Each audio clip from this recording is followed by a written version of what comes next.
नहीं था या उनके घर पे पैसे नहीं थे जिससे कि अच्छे स्कूल में जा सके, तो जिनकी स्कूलिंग अच्छी नहीं है, पढ़ने में कमजोर है, उन्हें समझ में नहीं आती है, तो बैक बेंचर सबको एक उम्मीद रहता है कि मास्टर हमारा नहीं समझा पाएगा, खान से समझा देंगे, तो ये उम्मीद रहता है, कितना टेंशन में रहता है। अब पढ़ाने के बाद वो इतना बदमाश है कि क्लास वन में जब समझ जाता है ना तो घमंडे मात जाता है। अब घर वाला जाकर रिवीजन नहीं करता, समझाए तो ही कोई डाउट बचता है, सब हो गया। अरे गधो, इतना भी ओवर कॉन्फिडेंस में नहीं रहना है, रिवीजन तो कम से कम घर करना है ना। तो मुख्य ये दो कारण है। एक और कारण कि कई बार, दो कारण, तीसरा कारण था कि कई बार हम देखते थे शिक्षा जगत में कि शिक्षक अपनी नॉलेज दिखाने के लिए इतना ओवर थोप के पढ़ा देता था, ये भी पढ़ो, ये भी पढ़ो, ये भी पढ़ो, एक के विषय में दबा के मर जाता था, एक के विषय थोप के धर देता और उसको एग्जाम से कोई मतलब ही नहीं।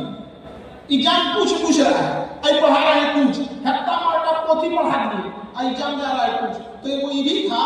कि तू जब पॉइंट एग्जाम में क्वेश्चन आए, हूबहू आए और इतना आए कि लोग रोकने के लिए कोशिश नहीं, साजिश करने पड़ जाएंगे। मोटा मोटी तीन उद्देश्य है, बाकी हम तो खुदे कहते हैं कि हमको पढ़ाना पसंद नहीं है, हमें बनना था फौजी नहीं बने, हमें करना है कि जैसे आज देखिए 10 लोग, आज देखिए एजुकेशन में पहले आप लोग आज से 5 साल पहले इतनी लड़कियां पढ़ती थी क्या? हमारा उद्देश्य था किसानों के लिए, हम चाहते हैं कि किसान सबको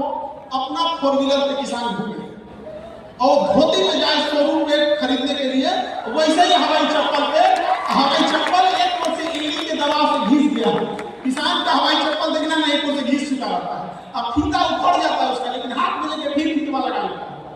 उसी चप्पल पे जाए 4 व्हीलर खरीदे। लेकिन हम इधर टीचिंग में हम सोचे थे कि थोड़ा दिन पढ़ा हुआ है हम निकल जाएंगे, लेकिन ऐसा ना हम इसमें लगा, तुम लोग का चेहरा देखते हैं तो निकल ही नहीं पाते, हम कहेंगे भाई साहब इन सबको आधा रास्ता में छोड़ के हम जाएंगे कहाँ है,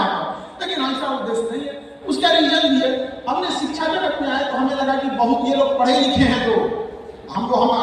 पहली बार बता दिए कि एजुकेशन हम पढ़ा रहे हैं अलग बात है, बट हमको इधर टीचिंग में मन नहीं, इसलिए हमको अलग। तो हम जब आए मिलने गए सब लोग से, देखे कि बाप रे बाप, इधर पढ़ा लिखा है सब, इतना जब हुआ था,